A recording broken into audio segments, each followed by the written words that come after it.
Thank you. So here's a little issue we have in America today. There are currently about 250,000 people a year who are dying in our hospitals due to preventable deaths. And I'm not talking about negligence, I'm talking about little accidents, right? I'm talking about the doctor in the morning not properly briefing the doctor for the evening. You know, I'm talking about things that we can't sue anybody. There's nothing that we can see that's wrong. But there's 250,000 preventable deaths every year. That's about 20 747s going down every single week. That's what's the equivalent to. And the confusing thing is that we have the best doctors in the world. We have the most advanced technology in the world. Some of the medical equipment we have is the best in the world. The medicines we have are the best in the world. So you start asking yourselves, why are these things happening? And the reason is not because of any of those things. The reasons are actually something vastly more simple. It's something very, very human. 5% of hospital administrators are doctors. Most of them are number crunchers. Hospitals are run like businesses. Hospitals are run by the numbers. And the problem isn't the people who are giving the care. They're very highly trained. The problem is the way those people are cared for. Because what we've done is we've created cultures in hospitals where the people who are doing the caring aren't cared for. And so all of these little preventable deaths are happening because they don't feel like they're a part of anything. They're just doing their jobs and they don't get along that well. And there's not a lot of camaraderie. And the impact is death, right?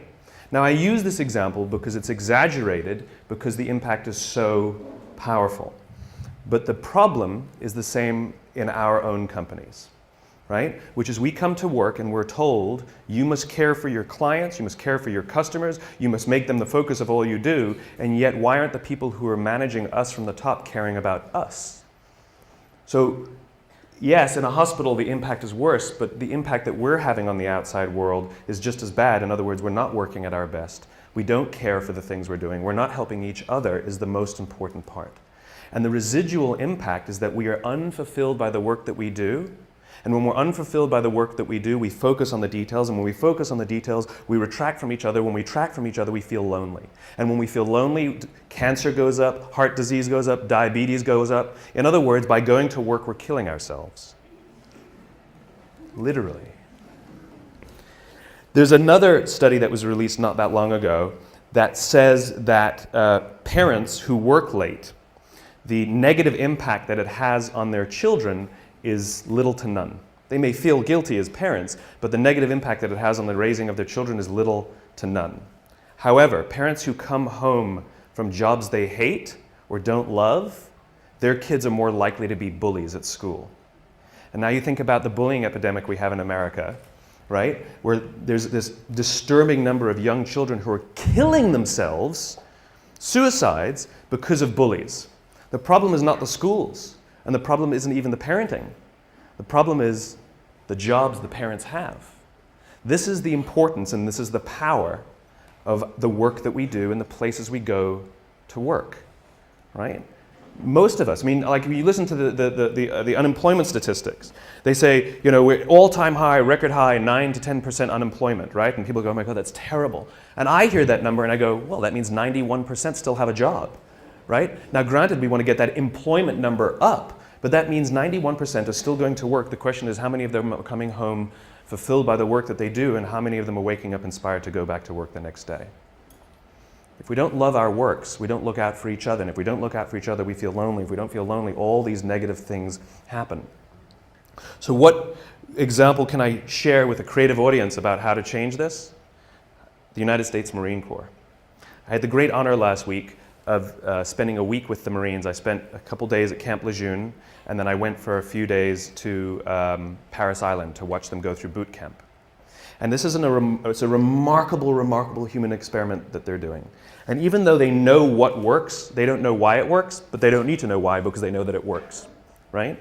But what's happening is they're taking a group of strangers, people who don't know each other, who are showing up and within a very, very short period of time, learn to trust each other so much that they would give their lives for each other, right? And we know, anyone who's ever worn a uniform knows that no one runs into battle for God and country. It doesn't happen. It's for the guy to the left of me and the guy to the right of me. That's the reason they do what they do, right? And these sort of remarkable stories of heroism where people rush into very, very dangerous situations to save others. And they always ask the question, why did you do it? Why would you risk your life? Why would you put yourself at risk for them? And the answer is always the same, because they would do it for me. In other words, what gives them the confidence to put themselves at great risk is the knowledge that someone would do the same for them. We would put ourselves at great risk for our companies if we knew that our companies would put themselves at great risk for us. But they don't. So we don't. Now, one of the things that's remarkable about the Marines, and if you go read, and this is I asked these young, and they're 21, 22 years old, some of these lance corporals, the grunts, the guys, the infantry. I mean, this is the lowest of the low, the ones we actually send into battle, the front lines. And I asked them, are you misunderstood in America? And they said, yes, unanimously, they all nodded. I said, what do people think of you? And one stood up and says, they think we're baby killers. I said, how does it feel? He says, it hurts. And when I say, well, tell me a story then that captures to you what it means to be a Marine, the feeling you have of being a Marine, tell me a story that captures it. And I expected to hear stories of, I took a hit and somebody saved me, or I ran into a firefight and pulled somebody. I expected these stories of heroism. Not a single story like that came out. Now, I'm sure those stories exist, but those aren't the stories they told me that capture what it means to be a Marine. One of the stories they told me was a young boy in Afghanistan who would come around every morning and sell kebabs to the Marines. And then one day he showed up and he was all beaten up. And he didn't go to his parents for help and he didn't go to his friends to help. He came to the Marines for help because he trusted them more than anyone else. They told me a story that captured how they feel of a village that had been overrun by the Taliban, and the residents of the village couldn't go home because they would be killed by the Taliban, and so they were just living by the river. The problem was winter was coming. And one of the elders came to the Marines, knocked on the door, and said, I need you to come down to the river and kill us. And the Marine said, what are you talking about? He says, if we go back home, we'll be killed by the Taliban, and if we stay out there, we're going to die slow deaths this winter. It's easier if you just come and kill us, please. The Marines overran the Taliban village, pushed the Taliban out. A year later, they went back to this village and people were playing volleyball. These were the stories they told me that capture what it means to be a Marine. They believe in doing good for others, and the fulfillment they get when they put themselves at risk so that others may prevail is overwhelming. This is not unique to the Marine Corps. This is all human beings. The feeling of fulfillment comes from doing something for another. The feeling from fulfillment comes from the exertion of time and energy for someone else. If you are walking to work and you throw a few pennies in a cup, and you come to work and you say to your friends, hey guys, I gave $1 to somebody homeless this morning. What are your friends going to say? Good, right? I gave $20 to somebody homeless. They'd be like, good for you, right? What if you come in the morning and you say, hey, I gave up my Saturday and I went and painted a school in the inner city. People go, whoa, cool, wow, cool. And all of a sudden, not only are they inspired to do something good themselves, but the feeling that you have persists. The amazing thing is that when we do good for others, it actually inspires others to do good for others. This is provided for us primatologically, anthropologically. It's all part of the survival of the species. Sex feels good so that we'll do it. so we can procreate and perpetuate the species. But we're social animals, and so we have to provide for the fact that we'll maintain strong bonds and build cultures, right? Because that's what humans do. We're cultural animals. And so when we do good for others and we look out for those in our tribe, we look out for those in our group, it actually feels good. Biologically, it releases oxytocin. This chemical that's released when you do good for others is released, and it makes you feel good. And the amazing thing is the more oxytocin you have in your body, the more you want to do good for others. The problem is we've replaced this feeling, the exertion of time and energy, with digital communications. We've replaced it with headphones. We've replaced it with money, right? Think about the invention of money, right? It used to be, money, it used to be like you go to someone's house, you cook them dinner, and the deal was they'll do the dishes. Time and energy, exchange for time and energy. And someone said, I'll give you an IOU, right? Someone says, I don't feel like doing the dishes, so I'm going to give you an IOU that I promise to do them another day, right? And that's what money is. It is the promise for future goods or services. The promise of future goods and services. In other words, we've replaced our own time and energy with promises for someone else to do it another day, right? In other words, there's no exertion of time and energy. And so the feeling people get is that I did something for you and you did nothing for me. You replaced it with a piece of paper, with an IOU, with a promise for future goods and services. The way we find fulfillment is by doing good for others. So how do the Marines do it? How do you get people to do good for others? We all know this. Intellectually, we know that it's good to do good for others, but why don't we do it then? Why don't we do it? And what the Marines learned is something that I completely did not expect. They can't just yell at these guys to help each other. That's not what happens. There's a few things that they have to do first. So we all have heard of the obstacle course, right? The Marines have a thing called the obstacle course. And this is where they build anaerobic strength and aerobic strength, muscle strength, and it's timed and all of this good stuff. They have another course called the confidence course, and it's never timed. And most of the obstacles on this course cannot be completed by yourself. They must be completed in teams. You have no choice. That's just how it's designed. And what they say is the first 2 weeks of boot camp, everybody's there to outdo each other and prove that they're strong. Just kind of like when we start in a job, we want to show how great we are, we'll work a little harder, we'll do good work, look how good my design is, right? It's all about us and how good we are, right? But they keep putting them in situations where they can't do things by themselves. And what starts to happen very slowly, they said after about 2 weeks, they start cheering for each other. Now they get in trouble when they do, but they start cheering for each other. And then before too long, you see them organically start helping each other. And what happens is if there's one person who's weak and refuses to help the others, or even if there's one person who's strong, who's, I was the star college athlete, and they get to the end of every obstacle and they just stand there and wait for everybody to finish and they don't help each other, what starts to happen is organically the group starts to ostracize that person. Organically, they get ostracized until they learn that the only way that they will get through this thing, the only way they will survive boot camp, is if they ask for help because they have no option. The problem is, no one will help them until they're willing to help another. It's the deal we have to make. It's called vulnerability and risk. We have to take the risk to make ourselves vulnerable. Yes, you might do something for someone else and they may not do something back for you. That's the risk you run. That's the risk you run. It's not about giving everything to them and sort of huge, big, overwhelming risk. It's about little things and little things. It's like going on a date, right? It's like if I went on a date with somebody, and I came home and I said, after one date, I said, I'm marrying her. And people are like, what are you, nuts? I'd be like, I'm in love. They're like, but this is crazy. I'm like, I know, I'm in love, She feels the same way. We both know it's nuts, right? Now you know that you're going to be like, go on a couple more dates, right? We know instinctively that the strong bond that needs to be created first takes more than a week, right? We know that, right? But if I've been dating somebody for 7 years and we haven't, married, you'd be like, dude, what is wrong, right? In other words, we know that it takes more than 7 days and we know that it takes less than 7 years. The problem is, we don't know how long it takes. It's somewhere in the middle. All human bonds are the same. Like when you show up at work, when you show up for the first time, when you're new, don't expect that people will look out for you and they won't expect you to look out for them in 7 days. It won't happen. But if you've been working at a job for a few years and you don't have the absolute confidence that if you turn your back, you will not get stabbed, you can rely on somebody, you can give them something, nothing will go wrong, you will share the credit, no one will throw you under the bus. If you don't have that in a few years, something's wrong.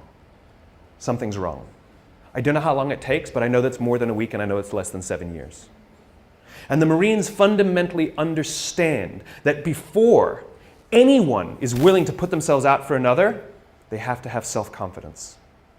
Real self-confidence. You have to be confident in yourself and your own ability before you're willing to help another. If you're insecure at all about your own ability, it's sort of a paradox, right? How can I overcome my confidence, my self-confidence? And we all have ego issues at all times, we all do, right? But if I'm not confident in myself, I won't help another. It's a paradox because then we need someone to look out for us before we're willing to help our peers, right? This is what management is supposed to do.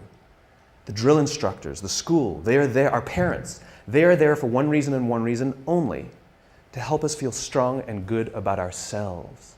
But look at the way we talk to each other. Look, a budget's been cut. And so what do you get told? I need you guys to do more with less. Right? That's what we're told. Hey guys, I need you guys to do more with less. That's what we're told by our clients, by our bosses, by our parents. This is what we're told, right? That's like your parents telling you when you're young, I know you're stupid, figure it out. Right? You're not as smart as the other kids. What do you want me to do? Right? It's the exact same thing. I need you to do more with less. Right? What we need to be telling people is, I need you to do more with what you have. Right? You have capacity, you have strength, you have talent, you have ability. I need you to do more with what you have. We don't celebrate what we've got. We criticize for what we don't have. This is the responsibility of management, to take us under their wing and help us understand our own value to ourselves. Close your eyes and think back to high school. And think of that one teacher who took you under their wing and cared for you and looked after you and helped you realize that you are capable of more than you thought you were. And you probably are the person you are today in some part because of that person, right? Do you have that name? What's the name? Tell me the name. Tell me the name of the teacher. Okay, give me the name. Okay, I can point to anybody and you can tell me that name. Now tell me the names of all the other teachers you had that day. Can't remember them, can you? This is the power of those who teach us confidence. We will literally carry their names around with us for the rest of our lives. Wouldn't you want to be that person? Wouldn't you want to be the person that 20 years from now, 30 years from now, 40 years from now, I can do this exercise with somebody and they will tell me your name? This is the power of helping others realize their own strengths. This is what management and leadership is supposed to be doing. They're supposed to be caring for us and helping us realize our own value. And by the way, if you have anybody who reports to you or works for you, your responsibility is not to make them meet the deadline. Your responsibility is not to make sure that they do as you say. Your responsibility is to make sure that they understand their own strengths, their own value, and that they are way, way more talented than they think they are. And the only way they will learn that is if you put them in situations in which they can fail. And you hold them and you support them and you give them talent and you give them skills and you give them education and you watch their backs, and if they fall over you encourage them to get back up, and if they fall over you encourage them to get back up, and if they fall over you encourage them to get back up until they figure it out themselves. It's called confidence. It's your responsibility to help others find it, and it's others' responsibility to help you find yours. And the amazing thing is, as soon as you start feeling confident in your own ability, you naturally help each other. That's what happens. It's called trust. In the military, they give medals to people who are willing to sacrifice themselves so that others may gain. In business, we are willing to give bonuses to people who will sacrifice others so that we may gain. We have it backwards. And then we complain about how we don't love our jobs, and we complain about how the work is suffering, and we complain about how budgets are being cut, and we complain, and the first thing we do is blame each other and become more selfish and worry about my pay and my benefits and my this. And this is what happens. When we are unfulfilled, we look at the metrics and we say they're not good enough. When we are fulfilled, we don't care about the metrics. This is why when you have a job you love and you get a call that says, I'll offer you tons more money and great benefits, you're like, I'm not interested, I'm not interested, I'm not interested. I'm very happy here, but we'll give you more. That's not the reason I'm here. I'm here because I love it. I'm here because I care for the people I work with, and I'm here because the people I work with care for me. This is the world I imagine. This is the world I imagine. And here's the great thing. If you take little risks, I'm not talking about big things, little things. If you start doing little things for each other, the amazing anthropological response is other people will start doing little things for others too. I was walking down the street 2 days ago, and a guy's backpack was open and a whole bunch of paper fell out as he was walking down the street.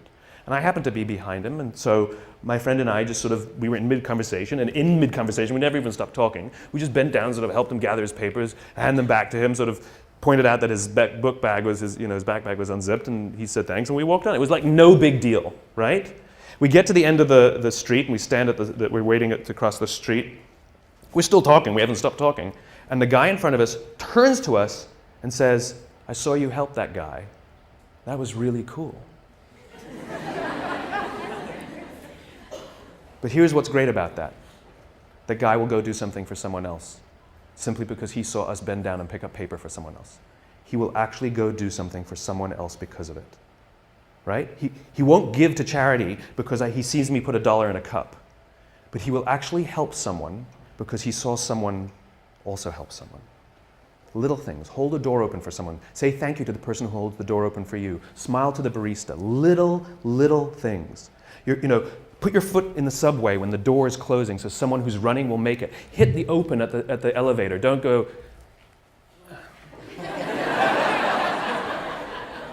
Or pretend you didn't see. That's the best one. Oh, I would have if I saw. Sorry. Right? Do it. A little time and a little energy. And you'll find around work that people give a little time and a little energy back to you. And you'll give a little more time and a little more energy. You go for a coffee with someone. Then you go for a 2-hour coffee. Then you go for a coffee and a lunch. Then you go for a lunch and a dinner. Then you go for a dinner and a movie. And then you sleep over. And then you sleep over 2 nights. And then you go on holiday together. And eventually you get married. Right? It's slow. It takes time. And we can't rush it. If when we rush it, it's all fake. Do things for others and watch how much others do for you. Go get yourself a cup of coffee from the coffee machine in the morning. Make one for someone else. It takes a little extra time. It takes a little extra energy. That's the point. That's the point. And here's the best part. You will feel so good at the end of the day. So good. Thank you very much. Thank you.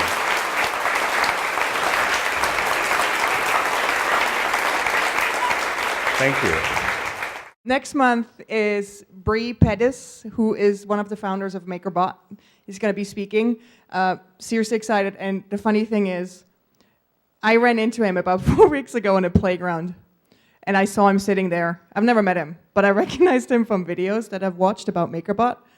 And while I'm chasing my kid, I was like, can I go up to him? This is weird. This is stalky. Can I do this? So eventually I just pulled everything together, went up to him, was like, you're the MakerBot guy, right? He goes, yup. And his wife looks at me, you're Smith. I recognize your kids from Instagram. So, and the next thing you know, he's speaking next month. How awesome is this? And then, for those of you who've been here in November at 11/11/11, who has been at the Rainbow Birthday Parade? Well, you should partake next Saturday because Jessie has another Rainbow Birthday Parade, and she's actually trying to break a world record in having the longest Rainbow Birthday Parade ever that marches over the Brooklyn Bridge. And there's a ginormous marching band going to be here, and Chris, who's our audio-video guy, he's actually in that band. It's called the, now I'm blanking on it. The Hungry March Band, yes, I can't believe, I've just blanked on it. So if you want to partake in this, you should. It's so much fun. You need to dress in one color. We're going to line up monochromatically, rainbow style, and march. So, and you have to sign up at the largest rainbowparade.eventbrite.com. Please come. It's super fun. Bring your kids if you have kids. That's it. See you next month, I hope. Thank you for coming out, and thank you again, Simon.